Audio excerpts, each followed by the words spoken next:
ये क्या बताते हैं कि परमात्मा, ये जगत जो है अन ईश्वर है, यानी बिना ईश्वर का है। जीव भगवान हो गया तो सृष्टि का कोई कर्ता नहीं, तो इसका मतलब ये बिना भगवान के हुआ। अब हमारी श्रीमद् भगवत गीता क्या बताती है कि जिस व्यक्ति की ये स्टेटमेंट है कि जगत का कोई कर्ता नहीं, ये अपने आप बनता और बिगड़ता रहता है, यानी प्रलय होती है, फिर सृष्टि होती है। अब उसके बारे में श्रीमद् भगवत गीता में दिखाएंगे। पहले इनकी सारी थ्योरी बताता है दास। और ये पारखी जो संत हैं ये नहीं मानते कि ऊपर कोई लोक है, सतलोक है या कोई स्वर्ग लोक है, ये नहीं मानते। कहता ये सब काल्पनिक बातें हैं, काल्पनिक बनावटी। और ये इनका ये भी मानना है, जैसे कोई प्रश्न करता है क्या परमात्मा भक्तों पर दया करता है, दुष्टों को हानि करता है? वो कहता है कि जो भगवान है ही नहीं और परमात्मा किसी पर ना रहम करता है ना कोई दुख देता है, वो कुछ नहीं करता, परमात्मा है ही नहीं। ये चातुर प्राणी की बातें होती हैं। जो चातुर प्राणी है, चातुर प्राणी चोर हैं और मूड बुगद हैं ठोठ, ये संतों के निकाम की इनके देगल जोट। अब ऐसे व्यक्तियों के पास भी जन समूह बैठा है। कमाल कर दिया ये भगवान, कितनी श्रद्धालु, कितने डिवोटी हैं, आंख मीच कर बैठे हैं। गुरुजी जो बता देते हैं वो सही है, बिल्कुल सही है। अब इतने चतुरता ये संत पद पर प्राप्त प्राणी होते ही हैं कि एक आम जनसाधारण तो कोरा कागज होता है, उस पर कुछ भी लिख दे, उसमें तो वही अंक अंकित हो जाते हैं। तो इस प्रकार वो लाखों लोगों को डबोए बैठा है। अब देखना, ये है श्रीमद् भगवत गीता और जयदयाल गोविंद का नाम इसका अनुवादक है। और ये कौन सी है? पद छंद, पद छेद, अन्वय, साधारण भाषा टीका सी, ये इसका नाम है। अनुवाद करता इसका यो नाम लिख रखे। और देखना, ये है अध्याय नंबर 16 और श्रीमद् भगवत गीता, और इसका श्लोक नंबर 7 से शुरू करेंगे। अब गीता ज्ञानदाता कहता है कि मैंने ऊपर तो बता दिया देवी प्रकृति वालों की जो जानकारी दे दी। अब दूसरी असुरी प्रकृति वाले हैं, वो 2 प्रकार के व्यक्ति हैं।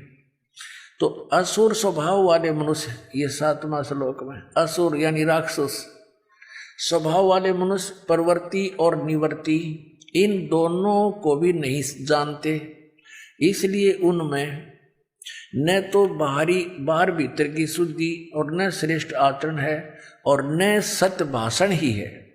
वो सच्ची बात नहीं कहते, वो बात को घुमाते हैं, झूठ बोलते हैं। अब 8वें श्लोक में देखिएगा, अध्याय नंबर 16 के 8वां, वे असुर प्रकृति वाले मनुष्य कहा करते हैं कि जगत आश्रय रहित है, सर्वथा असत्य और बिना ईश्वर के अपने आप केवल स्त्री पुरुष या नर मादा के संयोग से उत्पन्न है। केवल काम ही इसका कारण है, इसके सिवा और क्या। 9वें में कहा कि इस मिथ्या ज्ञान को अवलंबन करके जिनका स्वभाव नष्ट हो गया है और जिनकी बुद्धि मंद है, वे यानी जड़मती, वे सबका अपकार करने वाले कुकर्मी उग्र कर्मणा माने निकम्मे, ये बकवाद करने वाले कुकर्मी मनुष्य जगत के नाश के लिए ही समर्थ होते हैं, प्रगट होते हैं। इसका अर्थ ये अपनात्मा, इस पवित्र श्रीमद् भगवत गीता ने यह स्पष्ट कर दिया कि वो राक्षस स्वभाव, असुर स्वभाव के व्यक्ति होते हैं जो ये कहते हैं कि कोई भगवान नहीं, यानी सृष्टि अन ईश्वर है, ये जगत अन ईश्वर है, इसका कोई भगवान नहीं। अब ये जो कबीर पंथी कहलाता है। वैसे तो इसको कबीरपंथी कहते हुए दास को तो शर्म आती है, लेकिन इनके ज्ञान को सार्वजनिक किए बिना जनता को समझ में नहीं आवे कि ये कितना मिथ्या ज्ञान प्रचार करें। इस अभिलाष दास जी ने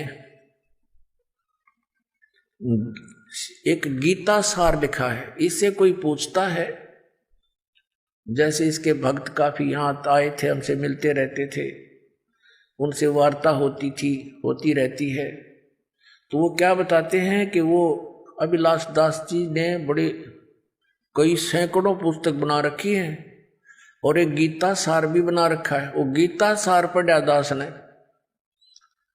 ये चातुर प्राणी होते हैं जो इनके इस अज्ञान विधान में उल्टे सुलटे करके जो समर्थन इनको महसूस होता है, उनको तो ये ले लेते हैं अपने प्रमाण में और बाकी श्लोक छोड़ देते हैं।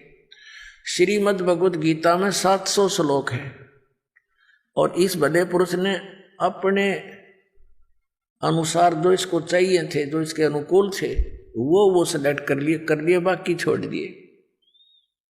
फिर ये ऐसे व्यक्ति, अज्ञानी पुरुष क्या कहा करते हैं कि ये गीता में मिलावट है और सही सार निकाल कर हमने दे दिया गीता सार, ये सही गीता है। दिखाऊं आपको, इनके देखिएगा, ये एक पुस्तक